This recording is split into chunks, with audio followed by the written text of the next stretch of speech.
तो नमस्कार प्रणाम स्वागत बाटे आप सबके राइटर बागी भाई के चैनल पर। भैया आज उपस्थित बानी रहुआ सबके बीच में लेके भोला भजन, हिंदी धुन पर भोजपुरी भोला भजन।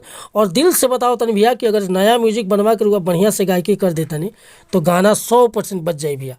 तो चलिए मैटर के शुरुआत कर जाए, लेकिन शुरुआत करे से पहले भैया एगो बात बतावल चाहब कि रहुआ अगर नया सिंगर बानी या सिंगिंग में इंटरेस्ट बा, अच्छा मैटर के तलाश में भटकतनी, अच्छा मैटर रहुआ के नइखे मिलत, अगर हमरा चैनल पर आ गइल बनी भैया तो निश्चिंत रही, निराश भइला के जरूरत नहीं है।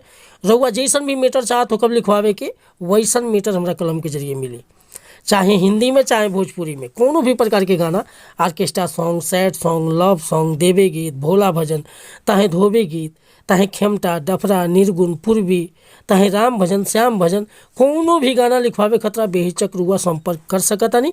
बिल्कुल उचित चार्ज पर रुआ के मीटर मन पसंद के मिली। तो यही खतरा चैनल के सब्सक्राइब करी, बेल आइकन प्रेस करी। और हाँ, एगो बात और कहल चाहब कि रुआ नया म्यूजिक भी बनवावे के चाहतन तो बेहिचक संपर्क कर सकिले। चलिए आज के मुखड़ा देखल जा कैसे गावे के बाटे।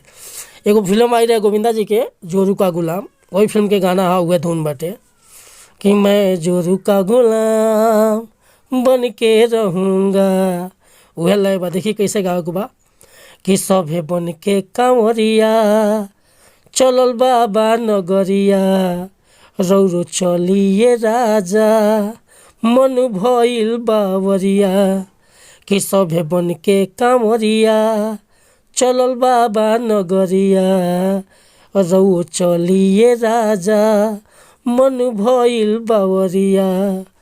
भक्ति भोला के मन में मिश्री घोले, आ दिलए राजा जी बस बम बम बोले, हाँ दिलए सैया जी बस बम बम बोले, कि सभे बन के कांवरिया चलल बाबा नगरिया, रौ चलिए राजा मन भइल बावरिया।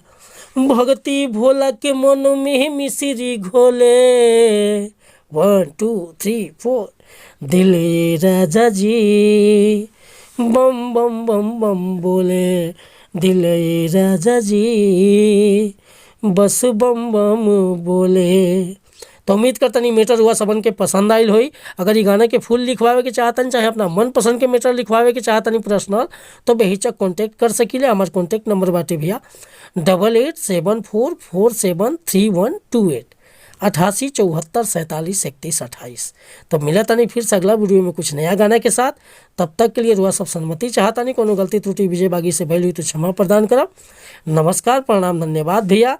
जय हिंद, जय भारत, जय भोजपुरी समाज, हर हर महादेव।